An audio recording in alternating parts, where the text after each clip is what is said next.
नमस्कार, जय महाराष्ट्र मित्रांनो. निर्धार कॉम्पिटेटिव्ह हब या यूट्यूब चॅनलमध्ये मी दिनेश गवई तुम्हा सर्वांचे हार्दिक स्वागत करतो. बघा, आपण विज्ञानामधलं भौतिकशास्त्र हा विषय चालू केलेला आहे आणि भौतिकशास्त्राचे आपण ऑलरेडी 2 पार्ट बघितलेले आहेत. 2 टॉपिक आपण क्लिअर केलेले आहेत. पहिला टॉपिक आपण क्लिअर केला मोजमापन. त्यामध्ये आपण SI पद्धत, CGS पद्धत, MKS पद्धत आणि FPS पद्धत पाहिली आणि त्याचबरोबर साध्य पद्धती आणि मूलभूत राशी, साध्य राशी आणि मूलभूत राशी या दोन कन्सेप्टसुद्धा त्यामध्ये पाहिल्या. त्यानंतर आपण पाहिलं गती कशाला म्हणतात, गतीचे प्रकार कोणकोणते आहेत त्याच्यावरचे न्यूमेरिकलसुद्धा आपण बघितले. आज आपण बघणार आहोत की गतिविषयक नियम कोणकोणते आहेत. आता गतिविषयक नियम आपल्याला माहीत आहे की न्यूटनचे गतिविषयक 3 नियम आहेत, पण ते 3 नियम समजण्यासाठी आपल्याला काही कन्सेप्ट क्लिअर करणं गरजेचे आहेत. त्यासाठी आपण पहिले त्यांच्या काही कन्सेप्ट आहेत त्या कन्सेप्ट आपण बघूया. तर पहिली कन्सेप्ट ते आपली बल म्हणजेच काय, फोर्स. बरोबर आहे. बलाचं एकक आपण पाहिलं न्यूटन असते आहे ना, आणि बल बरोबर वस्तुमान गुणिले त्वरण हा सूत्रसुद्धा आपण मागे बघितलेला आहे. त्याचं डायमेन्शनसुद्धा आपण बघितलं. तर बल म्हणजे काय बघा, समजा हा पेन स्थिर आहे, विराम अवस्थेमध्ये आहे. हा पेन स्थिर आहे, विराम अवस्थेमध्ये आहे. याला जर तुम्हाला याची स्थिती चेंज करायची आहे म्हणजेच याला गतिमान करायचं आहे तर आपल्याला याच्यावरती काय लागेल, एक्स्ट्रा फोर्स लावा लागेल, म्हणजेच याच्यावरती बल लावा लागेल. असं मी बल लावलं तर याची हालचाल मी करू शकतो, म्हणजे त्याला गतिमान करू शकतो, त्याची आपण स्थिती बदलू शकतो. तर त्याच्यासाठी आपल्याला कशाची गरज आहे, बलाची आहे. आणि समजा हा पेन असा फिरत आहे, समजा मी याला असं फिरवत आहे, बरोबर आहे. आता ऑलरेडी याच्यावरती बल लावलेलं आहे म्हणजेच ही काय गतिमान आहे. आणि याला परत स्थिर करण्यासाठी सुद्धा म्हणजेच गतिमान अवस्थेला जर विराम अवस्थेत आणण्यासाठी सुद्धा आपल्याला काय असते, बलाची गरज असते. आपल्याला कशाची गरज असते, बलाची गरज असते. म्हणजेच काय की एखादी वस्तू विराम अवस्थेतून त्याला गतिमान करण्यासाठी किंवा गतिमान वस्तूला विराम अवस्थेत आणण्यासाठी जी राशी उपयोगी आणली जाते त्याला आपण काय म्हणतो, बल म्हणतो. आता बघा, याच्यावरती मी बल लावून राहिलो, हे आपल्याला डोळ्याने दिसते का रे, नाही, कारण हे 2 वस्तूंमधील काय आहे, आंतरक्रिया आहे. ही जी आहे ही 2 वस्तूंमधील काय आहे, आंतरक्रिया आहे. ही आपण डोळ्याने पाहू शकत नाही, पण त्याचे जे परिणाम होतात ते आपण डोळ्याने पाहू शकतो. बरोबर आहे. समजा हा पेन इथं ठेवलेला आहे, तो स्थिर आहे, त्याला मी जर बल लावलं तर इथला हल्ला गेला, म्हणजे त्याचा परिणाम काय झाला की हा पेन इकडून इकडे गेला. बरोबर आहे. म्हणजे हे परिणाम आपण ते पाहू शकतो.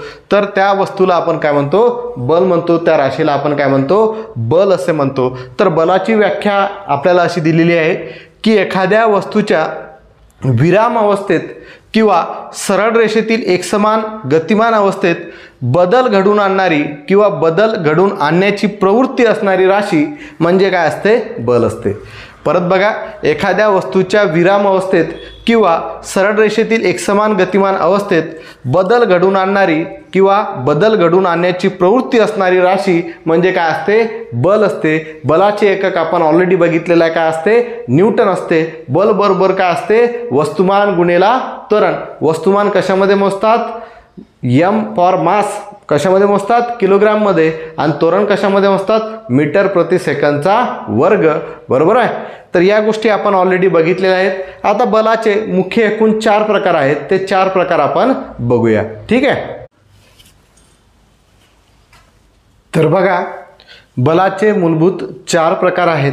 पहिला प्रकार आहे गुरुत्व बल, दुसरा प्रकार आहे क्षीण आण्विक बल, तिसरा प्रकार आहे विद्युत चुंबकीय बल, चौथा प्रकार आहे मजबूत आण्विक बल.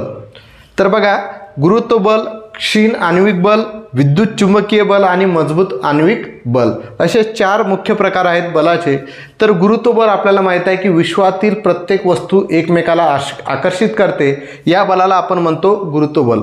विश्वातील प्रत्येक वस्तू एकमेकाला आकर्षित करते या बलाला आपण काय म्हणतो, या आकर्षित बलाला काय म्हणतो, गुरुत्व बल म्हणतो. आणि हे सर्वात क्षीण बल असते, म्हणजे याची जी किंमत असते सर्वात कमी असते बलामध्ये. ठीक आहे. दुसरा आहे क्षीण आण्विक बल.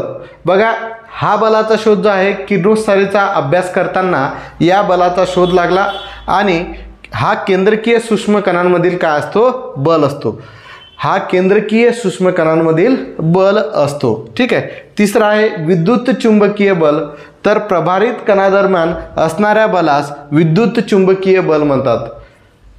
प्रभारित कणादरम्यान असणाऱ्या बलास विद्युत चुंबकीय बल म्हणतात. जर हा प्रभार स्थिर असेल तर त्याला इलेक्ट्रोस्टॅटिक बल असे म्हणतात. जर हा प्रभार स्थिर असेल तर त्याला इलेक्ट्रोस्टॅटिक्स बल असे म्हणतात.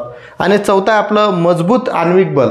मजबूत आण्विक बल ज्या बलाने केंद्रात प्रोटॉन आणि न्यूट्रॉन्स एकत्रित राहतात त्या बलाला आपण मजबूत आण्विक बल असे म्हणतो. ज्या बलाने केंद्रात प्रोटॉन आणि न्यूट्रॉन एकत्रित राहतात त्या बलास आपण मजबूत आण्विक बल म्हणतो. आणि हा बलांमध्ये सर्वात मजबूत बल आहे. म्हणजे आपण किंमत जर पाहिली तर गुरुत्व बलाची शक्ती जी आहे ती 1 असते. किती असते? 1. लक्षात ठेवायचं आहे. क्षीण आण्विक बलाची जी शक्ती जी आहे, जी पॉवर आहे, हे गुरुत्व बलाच्या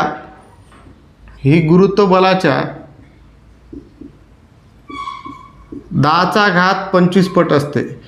क्षीण आण्विक बलाची जी शक्ती आहे, पॉवर आहे, ही गुरुत्व बलाच्या 10⁻25 पट असते. विद्युत चुंबकीय बलाची जी शक्ती आहे, पॉवर आहे, हे गुरुत्व बलाच्या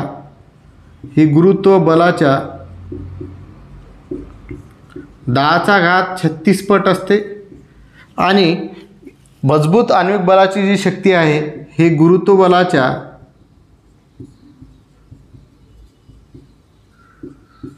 10⁻38 पट असते. किती असते? 10⁻38 पट. ह्या गोष्टी लक्षात ठेवण्याचं आहे. गुरुत्व बलाची शक्ती जर 1 असेल तर क्षीण आण्विक बलाची शक्ती गुरुत्व बलाच्या 10⁻25 पट असते. त्यानंतर विद्युत चुंबकीय बलाची शक्ती जी आहे ही गुरुत्व बलाच्या 10⁻36 पट असते. आणि मजबूत आण्विक बलाची शक्ती आहे ही जी आहे गुरुत्व बलाच्या 10⁻38 पट असते. असे हे 4 प्रकार आहेत. पहिला प्रकार आपण बघितला की गुरुत्वीय बल. तर आपल्याला माहिती आहे की विश्वामधील प्रत्येक वस्तू एकमेकाला आकर्षित करते. या आकर्षित बलाला आपण गुरुत्व बल असे म्हणतो. दुसरा होता क्षीण आण्विक बल. तर आपण पाहिला की किरणोत्सारीचा अभ्यास करताना या बलाचा शोध लागला आणि केंद्रकीय सूक्ष्म कणांमधील हा जो आहे हा बल असतो. तिसरा प्रकार विद्युत चुंबकीय बल. तर त्याचा व्याख्या काय आहे? प्रभारित कणादरम्यान असणाऱ्या बलाला काय म्हणतात? विद्युत चुंबकीय बल असे म्हणतात. आणि बघा, हा प्रभार जर स्थिर असेल तर त्याला इलेक्ट्रोस्टॅटिक्स बल असे म्हणतात. चौथा प्रकार पाहिला आपण मजबूत आण्विक बल. तर मजबूत आण्विक बल म्हणजे काय? लक्षात घ्या. काय की केंद्रकामध्ये प्रोटॉन्स आणि न्यूट्रॉन्स असतात. या न्यूट्रॉन्सना एकमेकांच्या सोबत ठेवण्याची जी शक्ती आहे याला काय म्हणतात? मजबूत आण्विक बल म्हणतात. आणि याची किंमत जी असते सर्वात जास्त असते. हे सर्वात मजबूत बल असते. बरोबर आहे. अशा तऱ्हेने हे बलाचे मुख्य 4 प्रकार आहेत. आणखी इतर प्रकार आहेत ते आपण उदाहरणा टाईपमध्ये बघूया. ठीक आहे. हे सर्व तुम्हाला समजलं असेल तर या व्हिडिओला नक्कीच लाईक करा, व्हिडिओला शेअर करा आणि निर्धार कॉम्पिटिटिव्ह हब या यूट्यूब चॅनलला सबस्क्राईब करा. ठीक आहे. पुढे आपण बघूया की बलाचे इतर किती प्रकार आहेत आणि कोणकोणते आहेत. तर इतर प्रकार पाहिले तर परत इतर प्रकार 4 आहेत. आपण मुख्य प्रकार पाहिले 4 आहे ना. गुरुत्व बल, क्षीण आण्विक बल, त्याच्यानंतर विद्युत चुंबकीय बल आणि मजबूत आण्विक बल असे मुख्य 4 प्रकार पाहिले. आता इतर 4 प्रकार आहेत. तर त्यामध्ये संतुलित बल, असंतुलित बल, घर्षण बल आणि प्रतिक्रिया बल.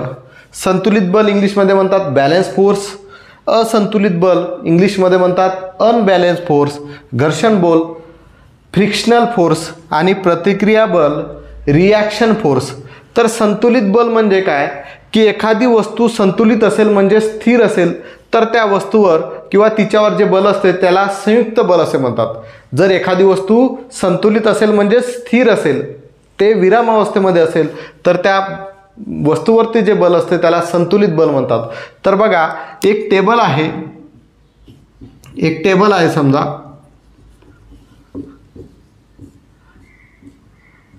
अशा प्रकारचा एक टेबल आहे समजा फॉर एक्झाम्पल. आणि याच्यावरती हा एक डब्बा ठेवलेला आहे. हा डब्बा त्याची जागा हलवतो का रे? त्याच्यावरती काही बल लावल्याशिवाय नाही हलवत. म्हणजेच या बलावरती, या डब्यावर जे बल लावलेलं आहे ते कोणतं बल आहे? संतुलित बल आहे. आता बघा, विरुद्ध दिशेने लावलं गेलेलं आहे. म्हणजे याचं उदाहरण जर पाहिलं तर रस्सीखेच आपण करतो. दोरी, ज्याला रस्सीखेचमध्ये दोन्ही संघाद्वारे लावलेले बल. बघा, रस्सीखेचमध्ये काय, इकडून काही माणसं असतात, तिकडून काय असतात, रस्सी खेचतात. बरोबर आहे. तर दोन्ही संघ काय करतात की आपल्याकडे रस्सी ओढण्याचा प्रयत्न करतात, म्हणजे दोन्ही संघाद्वारे जर सारखं बल लावलं तर ते जागेवरून रस्सी हालत नाही, तर ते जे बल असते त्याला म्हणतात संतुलित बल. तर रस्सीखेचमध्ये दोन्ही संघाद्वारे लावलेले बल जे असते ते असते संतुलित बलाचे उदाहरण आहे. ठीक आहे. दुसरं आहे असंतुलित बल. आता बघा या टेबलावर ही वस्तू ठेवलेली आहे, याला जर आपण पुढे ढकललं तर त्याचं काय होते, संतुलन बिघडते, म्हणजे स्थिर वस्तू काय होते, गतिमान होते. तर ही वस्तू पुढे ढकलली म्हणजे तिचं काय झालं, विस्थापन झालं. बरोबर आहे. एका विशिष्ट दिशेने ढकलावं लागेल, कुठं पण ढकला, म्हणजे हा डब्बा आपण इकडे ढकलला, इकडे ढकलला, इकडे ढकलला किंवा इथे ढकलला, तर तो ढकलल्यामुळे काय झालं की त्या वस्तूचं संतुलन बिघडलं. संतुलन बिघडल्यामुळे ती वस्तू स्थिरची काय झाली, गतिमान झाली, तिनं आपली स्थिती बदलली. तर ती स्थिती बदलायची दिशा जी असते किंवा स्थिती बदलण्यासाठी जे बल प्रयुक्त केले जाते त्याला आपण म्हणतो असंतुलित बल. म्हणजे व्याख्या जर पाहिली, जर एखाद्या वस्तूची जागा बदलायची असेल किंवा तिला गतिमान करायचे असेल तर त्यावर जे बल प्रयुक्त केलेले असते त्याला असंतुलित बल असे म्हणतात. आणि एखाद्या वस्तूचे जर विस्थापन आपण करत असू तर त्यावर जे बल प्रयुक्त केलेले असते तर ते असते असंतुलित बल, अनबॅलेन्स फोर्स. ठीक आहे. पुढे बघा घर्षण बल, फ्रिक्शनल फोर्स, घर्षण बल. ठीक आहे. आता बघा आपण जमिनीवर चालतो, काही काळानं आपली काय होते, चप्पल जी आहे ती तिची खालचा जो भाग आहे पृष्ठभाग तो काय झिजतो. बरोबर आहे. म्हणजे त्या जमिनीला चालू चप्पलचं जे आहे ते घर्षण होते आणि घर्षणामुळे खालचा जो पार्ट असतो तो घिसत राहतो आणि चप्पल काय होते, त्याची थिकनेस जी आहे, त्याची जाडी जी आहे ती कमी होते. बरोबर आहे. सेम बघा गाडीचं चाक आहे, आपण गाडी चालवत राहतो कंटिन्यूमध्ये गाडीचं चाक तसंच राहते. कारण काही काळानंतर, काही महिन्यानंतर त्याचं काय होते, गाडीचं चाक जे आहे ते काय होते, चोपडं होते. बरोबर आहे. म्हणजे आपल्याला गाडीचं चाक चेंज करावं लागते. तर गाडीचं चाक आणि जमिनीमध्ये जे बल प्रयुक्त होते घर्षणामुळे त्या बलाला म्हणतो आपण घर्षण बल. म्हणजे दोन पृष्ठभागावरील विरुद्ध दिशेने दोन वस्तूंच्या घर्षणामुळे तयार होणारे बल म्हणजेच घर्षण बल होय. दोन पृष्ठभागावरील विरुद्ध दिशेने दोन वस्तूंच्या घर्षणामुळे तयार होणारे बल म्हणजे कोणतं असते, घर्षण बल असते. म्हणजे जमिनीवर चालणे घर्षण बलाचं उदाहरण आहे. कारण काय होईल, चप्पल झिजेल.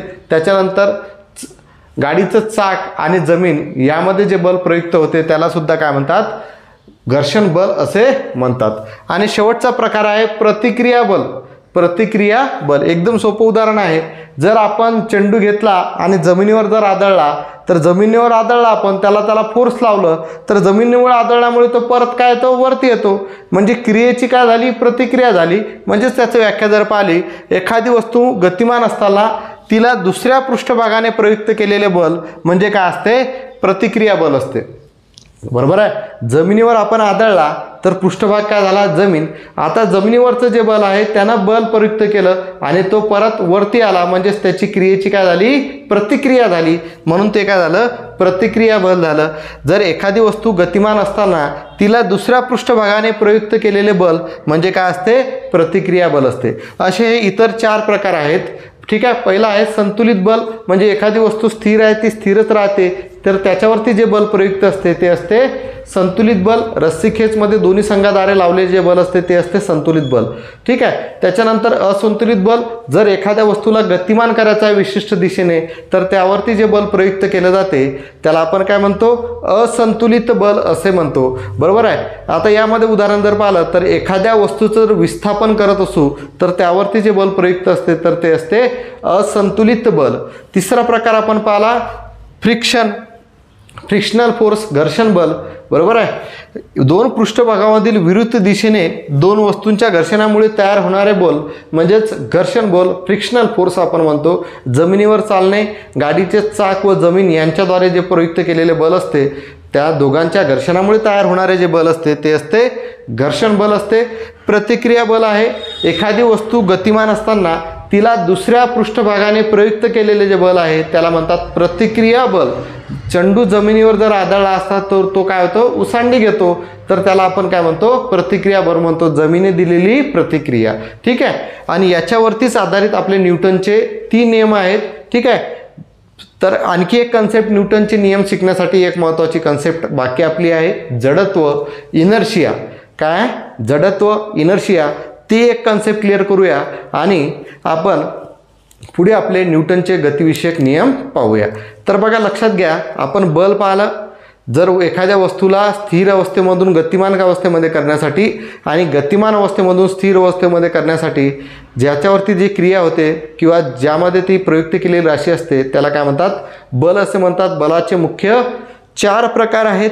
पहिलं आपण पाहिलं गुरुत्व बल, दुसरं क्षीण आण्विक बल, तिसरं विद्युत चुंबकीय बल आणि चौथं मजबूत आण्विक बल। इतर प्रकार आताच बघितले आपण, संतुलित बल, असंतुलित बल, घर्षण बल आणि प्रतिक्रिया बल। आता आपण बघूया जडत्व, ठीक आहे। तर यानंतर आपण बघूया जडत्व। जडत्व म्हणजेच काय, इनर्शिया। तर इनर्शियाचा जो शोध आहे तो गॅलिलिओ या शास्त्रज्ञांनी लावलेला आहे, लक्षात ठेवायचा आहे। जडत्वाचा जो शोध आहे तो गॅलिलिओ या शास्त्रज्ञांनी लावला। तर लक्षात घ्या, जडत्व म्हणजे काय, तर बघा एखादी वस्तू स्थिर आहे तर स्थिरच राहण्याचा प्रयत्न करते आणि एखादी वस्तू जर गतिमान आहे तर ते गतिमानच राहण्याचा प्रयत्न करते, म्हणजे तिची जी कंडिशन आहे ती बदलण्याचा प्रयत्न करत नाही। तर या कन्सेप्टला म्हणतात जडत्व। म्हणजे बघा वस्तूची स्थिर अथवा गतिमान अवस्थेतील बदलाला विरोध करण्याची प्रवृत्ती म्हणजे जडत्व होय। वस्तूची स्थिर अथवा गतिमान अवस्थेतील बदलाला विरोध करण्याची प्रवृत्ती म्हणजे जडत्व होय। म्हणजे बघा एखादी वस्तू स्थिर आहे तर ते स्थिरच राहण्याचा प्रयत्न करते, म्हणजेच हे झालं जडत्व। एखादी वस्तू गतिमान आहे तर ती गतिमानच राहण्याचा प्रयत्न करते, तर हे झालं जडत्व, बरोबर आहे। स्थिर असेल तर ते गतीमध्ये जाण्याचा प्रयत्न करत नाही, त्याला ते विरोध करते, बरोबर आहे। तर ही जी विरोध करण्याची प्रवृत्ती आहे याला जडत्व म्हणतात। गतिमान असेल तर स्थिर होण्यासाठी विरोध करते, तर ही जी विरोध करण्याची प्रवृत्ती आहे तर याला म्हणतात जडत्व। म्हणजे वस्तू जर स्थिर असेल तर ती स्थिरच राहण्याचा प्रयत्न करते आणि जर ती गतिमान असेल तर ती गतिमानच राहण्याचा प्रयत्न करते, तर या गोष्टीला म्हणतात जडत्व असे म्हणतात। आणि जडत्वाचे 3 प्रकार आहेत। पहिला आहे विराम अवस्थेचे जडत्व, दुसरा आहे गतीचे जडत्व आणि तिसरा आहे दिशेचे जडत्व। आता विराम अवस्थेचे जडत्व म्हणजे काय, की वस्तूच्या ज्या स्वाभाविक गुणधर्मामुळे विराम अवस्थेची स्थिती बदलू शकत नाही त्याला विराम अवस्थेचे जडत्व म्हणतात। वस्तूच्या ज्या स्वाभाविक गुणधर्मामुळे विराम अवस्थेची स्थिती बदलू शकत नाही तर त्याला विराम अवस्थेचे जडत्व म्हणतात। आता बघा बस अचानक सुरू होते तेव्हा प्रवाशांना मागच्या दिशेने झटका बसतो, बरोबर आहे। आता बघा बस थांबलेली आहे म्हणजे ती काय स्थिर आहे, म्हणजे ते काय विराम अवस्थेमध्ये आहे। आता विराम अवस्थेमध्ये बसमध्ये बसलेले प्रवासी सुद्धा काय झाले, विराम अवस्थेमध्ये झाले। पण जर ती अचानक चालू झाली तर जो प्रवासी आहेत त्यांना मागच्या दिशेला झटका बसतो, म्हणजे ॲक्च्युअलमध्ये काय आहे की ती बस असेल किंवा त्यामध्ये बसलेले प्रवासी ही विराम अवस्थेत होतात। आता बस चालू झाल्यामुळे ते गतिमान झाली, तर गतिमानतेला ते विरोध करू राहिले म्हणून त्यांना मागच्या दिशेला झटका बसतो, बरोबर आहे। दुसरं एक्झाम्पल आपण जर पाहिलं तर झाडाची फांदी स्थिर असते, तर त्याला जर आपण हलवलं तर त्यावर असणारी फळं जी आहेत ती खाली पडतात, म्हणजेच ते काय करतात, गतिमानतेला विरोध करतात। हे सुद्धा काय विराम अवस्थेचं जडत्व आहे। तिसरं जर उदाहरण आपण पाहिलं तर आपण सतरंजी झटकली असतात त्याची धुळीचे कण काय असतात, बरोबर आहे। धुळीचे कण काय बाहेर पडतात ना, सतरंजी झटका किंवा तुम्ही चादर जर झटका तर धुळीचे कण आपण बाहेर पडतात, बरोबर आहे। म्हणजेच ते काय करतात, विराम अवस्थेला काय असतात, त्यांना गतिमानतेला विरोध करतात। हे काय आहे, विराम अवस्थेच्या जडत्वाचं उदाहरण आहे, ठीक आहे। तिसरं आहे आपलं गतीचे जडत्व। गतीचे जडत्व याची जर व्याख्या पाहिली तर वस्तूच्या ज्या स्वाभाविक गुणधर्मामुळे गतीची स्थिती बदलू शकत नाही, वस्तू जर गतिमान आहे तर ती गतिमान स्थिती बदलू शकत नाही, तर या गुणधर्माला म्हणतात गतीचे जडत्व। वस्तूच्या ज्या स्वाभाविक गुणधर्मामुळे गतिमान अवस्थेमध्ये बदल होऊ शकत नाही या गुणधर्माला काय म्हणतात, गतीचे जडत्व म्हणतात। म्हणजे साधं एक्झाम्पल आहे, आपण इलेक्ट्रिक फॅन जर लावलेला आहे आणि त्याचा स्विच जर बंद केला तर तो काही काळ फिरत राहतो, म्हणजे तो काय आहे, गतिमान आहे तर गतिमानच राहण्याचा प्रयत्न करतो, आता तो विराम अवस्थेत येण्याचा प्रयत्न करत नाही, तर हे झालं गतीचं जडत्व। आता बघा चालत्या बसमधून जर एखादा प्रवासी उतरत आहे तर तो पुढच्या दिशेने ढकलला जातो, म्हणजे तो गतिमान आहे, तर गतिमानतेला काय आहे, तो स्थिर होण्यासाठी विरोध करतो, म्हणून हे काय झालं, गतीचं जडत्व। लक्षात घ्या, आता तुम्ही जर लोकलने प्रवास करत असाल तर बघा काही लोक चालू बसमध्ये चढतात आणि चालू बसमधून उतरतात, तर त्यांना माहीत आहे चालू बसमधून उतरताना ते काय करतात, थोडा वेळ पडतात, त्यामुळे त्या काय होतात, पडत नाहीत, मागे पडत नाहीत. आणि जर तुम्ही चालू ट्रेनमधून किंवा चालू लोकलमधून जर डायरेक्ट फक्त उतरले तर तुम्ही जाऊन पडसाल, पुढच्या दिशेने ढकलले जासाल आणि तुम्ही जाऊन काय होणार, पडसाल. म्हणजे बघा, ज्यांना प्रॅक्टिस आहे चालत्या लोकलमधून चढणे आणि उतरण्याची, ते लोक काय करतात, चढताना तर आपण चढू शकतो, पण उतरताना काय होते की आपण पडण्याची भीती जास्त असते. त्यामुळे उतरताना हे लोक जेव्हा उतरतात तेव्हा थोडेसे पडतात, म्हणजे त्यामुळे ते पडू शकत नाही. ठीक आहे, म्हणजे चालत्या बसमधून उतरताना तुम्हाला पुढच्या दिशेने ढकलल्या जाते. त्याचप्रमाणे चालत्या बसमधून जर अचानक जर बस थांबली तर आपण असे पुढच्या दिशेने ढकलला जातो. अचानक ब्रेक जर दाबले तर आपण पुढच्या दिशेने ढकलला जातो. म्हणजे आपण सुद्धा गतिमान असतो आणि गतिमान असल्यामुळे आपण विराम अवस्थेला विरोध करतो. म्हणजेच हे झालं आपलं गतीचं जडत्व. ठीक आहे. तिसरा प्रकार यामधला आहे दिशेचे जडत्व. तिसरा प्रकार काय आहे, दिशेचे जडत्व. वस्तूच्या ज्या स्वाभाविक गुणधर्मामुळे ती आपल्या गतीची दिशा बदलू शकत नाही, तर त्याला काय म्हणतात, दिशेचे जडत्व. वस्तूच्या ज्या स्वाभाविक गुणधर्मामुळे जी आपल्या गतीची दिशा बदलू शकत नाही, तर त्याला म्हणतात दिशेचे जडत्व. ठीक आहे. आता दिशेचे जडत्व म्हणजे काय, बघा, चाकूला धार करताना धार लावणाऱ्या चाकाच्या स्पर्शरेषेवरून ठिणगा उडताना आपल्याला दिसतात. चाकूला धार लावत आहेत, तर धार लावासाठी जी चाक असते त्यामुळे त्यावरती घर्षण होऊ राहिलं, धार लावणार चाक असते त्यावरून काय ते ठिणग्या उडतात, म्हणजे ते काय झालं, दिशेचं जडत्व. एकदम साधं उदाहरण आहे आपलं. दुसरं उदाहरण बघा, गाडीच्या चाकाला जर काही चिखल लागलेला असेल तर गाडी चालू असताना त्याचा चिखल जो आहे तो त्या चाकावरून आपल्या मागच्या दिशेने पडतो आणि आपल्या कपड्यांवरती उडतो. बरोबर आहे, खाली पाय सगळे भरले जातात पावसाळ्यामध्ये, तर त्यामुळे आपण गाडीला मडगर लावतो. तर हे कशामुळे करतो आपण, दिशेच्या जडत्वामुळे. कशामुळे करतो, दिशेच्या जडत्वामुळे. असे जडत्वाचे 3 प्रकार आहेत. पहिला आहे विराम अवस्थेचे जडत्व, म्हणजे वस्तू विराम अवस्थेत आहे तर ती विराम अवस्थेमध्येच राहण्याचा प्रयत्न करते. गतीचे जडत्व, जर ती गतिमान अवस्थेत आहे तर ती गतिमान अवस्थेमध्येच राहण्याचा प्रयत्न करते. आणि दिशेचं जडत्व, त्याची जी दिशा आहे ती दिशा बदलण्याचा प्रयत्न करत नाही, तर ते असते दिशेचं जडत्व. विराम अवस्थेचं उदाहरण आपण पाहिलं की बस अचानक सुरू होते तेव्हा प्रवाशांना मागच्या दिशेने ढकलले जातात. दुसरं उदाहरण आपण पाहिलं, सतरंजी झटकली की धुळीचे कण पसरतात. तिसरं उदाहरण आपण पाहिलं की झाडाची फांदी जर हलवली तर त्यामधले फळं जी आहे ती बाहेर पडतात, फळं खाली पडतात. आणि गतीच्या जडत्वामध्ये पाहिलं की विजेच्या पंखाचा जर आपण स्विच जर बंद केला तर तो काही काळ फिरत राहतो. काय, गतीचे जडत्व आहे. प्रवासी चालत्या बसमधून जर उतरत असेल तर तो पुढच्या दिशेने ढकलला जातो. अचानक जर ब्रेक दाबले बसचे तर आपण पुढच्या दिशेने ढकलले जातो. हे सर्व काय आहेत, गतीच्या जडत्वाचे उदाहरणं आहेत.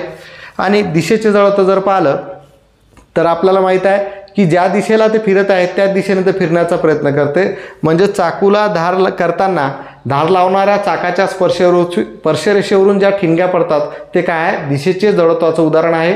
किंवा चाकाला जर चिखल लागलेला असेल, आपल्या गाडीच्या चाकाला जर चिखल लागलेला असेल तर चाक फिरत असताना तो चिखल मागच्या दिशेने फेकला जातो. म्हणजेच ती जी दिशा असते त्याला म्हणतात दिशेचे जडत्व. ठीक आहे. ही सर्व जडत्वाची उदाहरणं आहेत.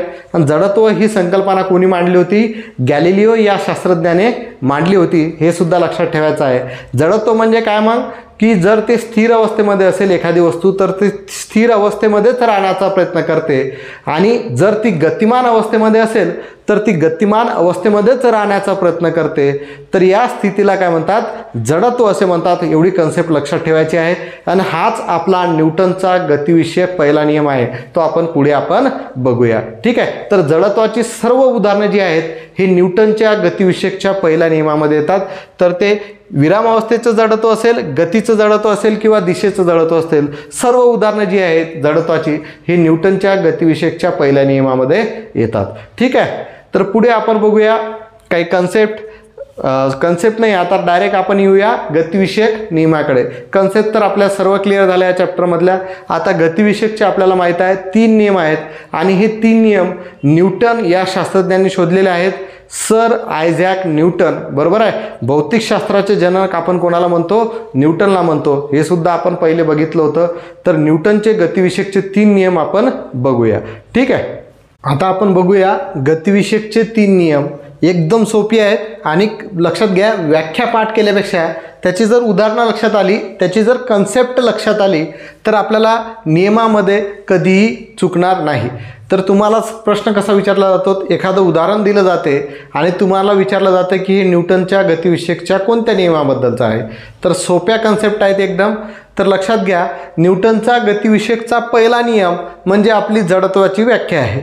म्हणजे जडत्वाची व्याख्या काय होती की जर वस्तू एखादी स्थिर असेल तर ते स्थिर राहण्याचा प्रयत्न करते आणि वस्तू जर गतिमान असेल तर ते गतिमान राहण्याचा प्रयत्न करते, म्हणजे त्यामध्ये ते सातत्य ठेवते. तीच आहे न्यूटनचा गतिविषयकचा पहिला नियम.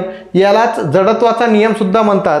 जर एखाद्या वस्तूवर कोणतेही बाह्य असंतुलित बल कार्य करत नसेल तर तिच्या विरामावस्थेत किंवा सरळ रेषेतील एकसमान गतीमध्ये सातत्य राहते.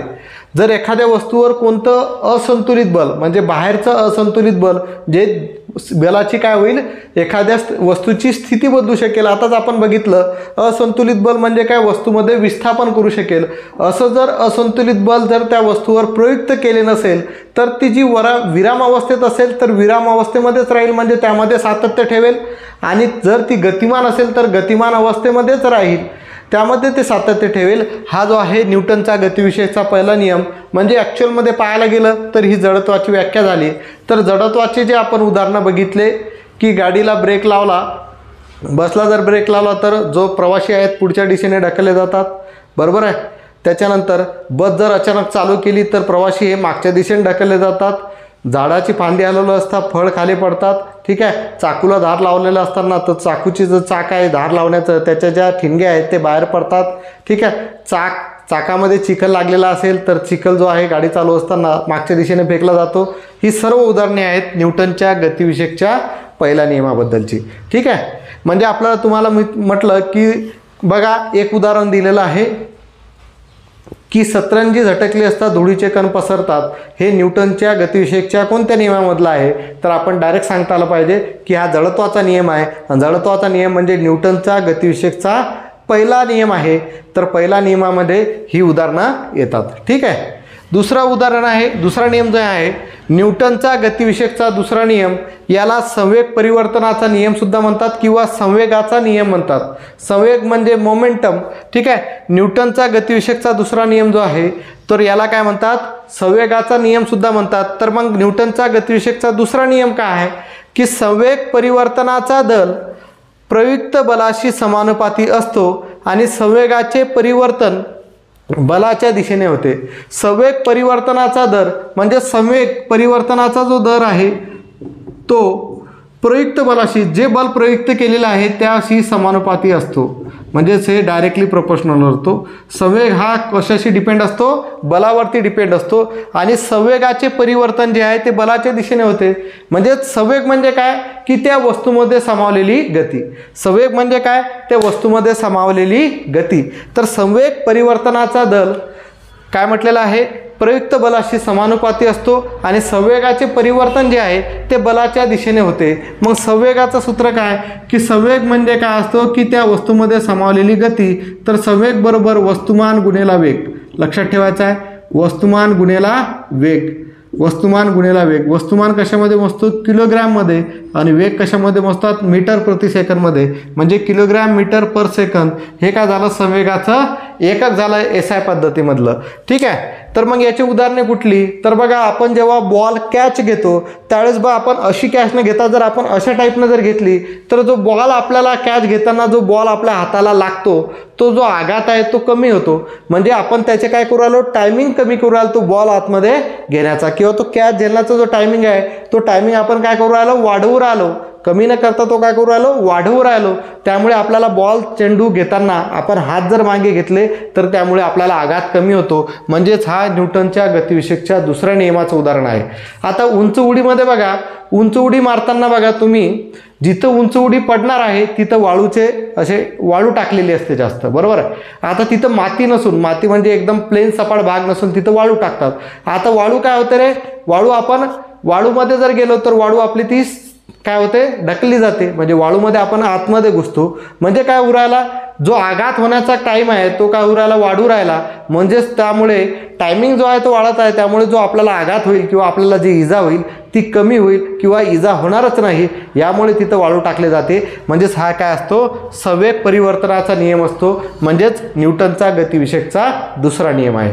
ठीक आहे. तर ही दोन उदाहरणं आपल्याला न्यूटनच्या गतिविषयकच्या दुसऱ्या नियमामध्ये सांगता येतील. तर कॅच करताना एखादा चेंडू झेलताना आपण हात मागे घेतो. म्हणजेच काय करतो, तो बॉल घेण्याचा जो टायमिंग आहे तो आपण वाढवतो. त्यामुळे आपल्या हाताला आघात कमी होतो. उंच उडी जर मारली तर उंच उडी जिथं पडते तिथं वाळू टाकली जाते.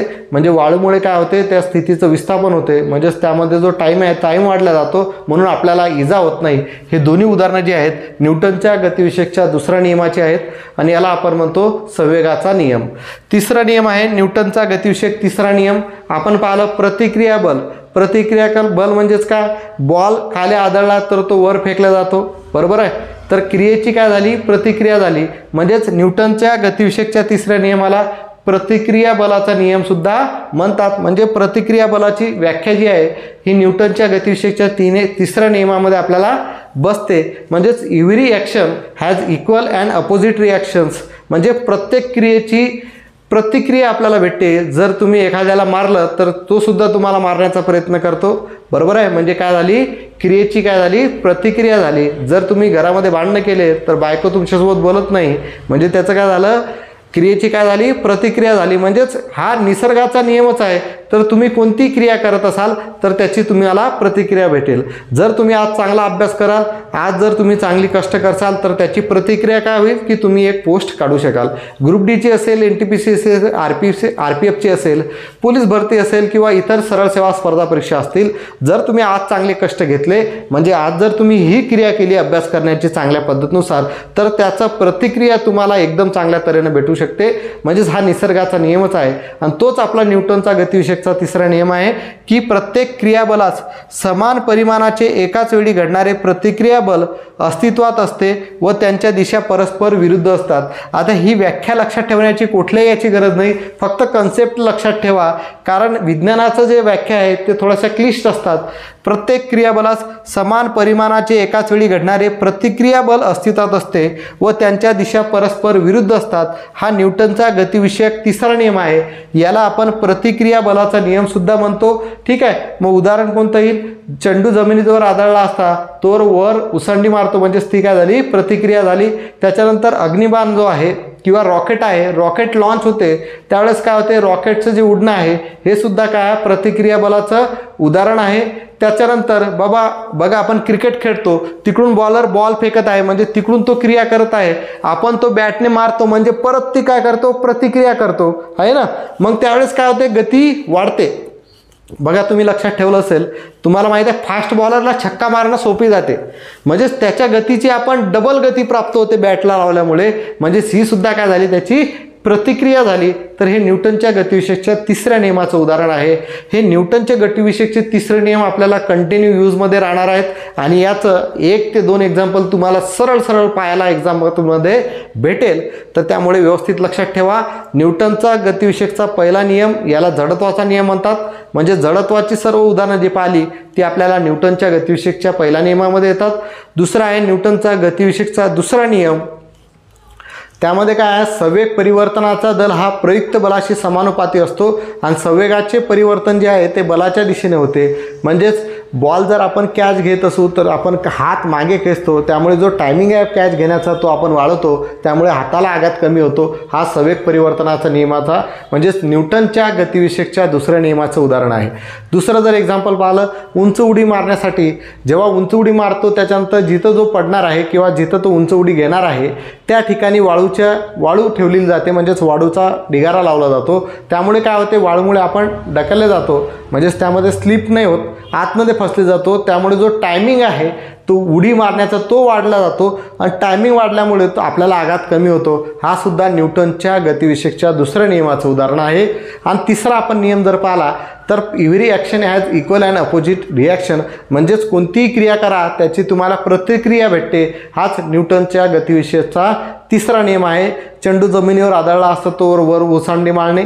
त्याचबरोबर क्रिकेटमध्ये आपण बॉलर बॉल फेकत असेल आणि त्याला जर परत इकडून मारत असू तर ते सुद्धा प्रतिक्रिया बलाचं उदाहरण आहे. रॉकेट लॉन्चिंग जे आहे हे सुद्धा प्रतिक्रिया बलाचं उदाहरण आहे. ही सर्व प्रतिक्रिया बलाची म्हणजेच न्यूटनच्या गतिविषयकच्या तिसऱ्या नियमाची उदाहरणे आहेत. पहिला नियम म्हणजे जडत्वाचा नियम आहे, लक्षात घ्या. दुसरा नियम म्हणजे संवेगाचा नियम आहे आणि तिसरा नियम म्हणजे प्रतिक्रिया बलाचा नियम आहे. तर या गोष्टी तुम्ही लक्षात ठेवायच्या आहेत. संवेग म्हणजे आताच आपण बघितलं वस्तुमान गुणेला वेग, आणि संवेग म्हणजे काय असते की त्या वस्तूमध्ये असलेली गती जी असते ती असते संवेग. ठीक आहे. तर अशा तऱ्हेनं आपण जो तिसरा चॅप्टर आहे भौतिकशास्त्राचा गतिविषयक नियम बघितलेला आहे. पुढे आपण चौथा चॅप्टर बघूया. याच्या नोट्स जे आहे तुम्हाला 2 दिवसामध्ये भेटून जातील आणि उद्या तुम्हाला टेलिग्राम चॅनलवरती पहिल्या आणि दुसऱ्या चॅप्टरच्या नोट्स तुम्हाला मिळून जातील. काही अडचण राहणार नाही. ठीक आहे. तर व्हिडिओ जर आवडला असेल तर नक्कीच या व्हिडिओला लाईक करा, व्हिडिओला शेअर करा आणि निर्धार कॉम्पिटेटिव्ह हब यूट्यूब चॅनलला सबस्क्राईब करा. ज्या विद्यार्थ्यांनी तुमचे मित्रमैत्रिणी जर रेल्वेची तयारी करत असतील, NTPC असेल, RPF असेल, ALP असेल, टेक्निशियन असतील तर त्यांना आपली बॅच घ्यायला लावा, जेणेकरून आपले विद्यार्थी वाढल्यामुळे आपल्याला जो आहे याचं रूपांतर डिजिटल बोर्डमध्ये करता येईल. आणि तुम्हाला जो आता इश्यू होत आहे की सर लेक्चरचा टायमिंग वाढवा, म्हणजे आपल्याला या मोबाईलमध्ये न घेता तिथे जर कॅमेरा आला तर टायमिंग आपण 1 तास न घेता 5 ताससुद्धा घेऊ शकतो, काही इश्यू राहणार नाही आहे. ठीक आहे. तर आजच्या या व्हिडिओमध्ये इथंच थांबूया. धन्यवाद. जय महाराष्ट्र.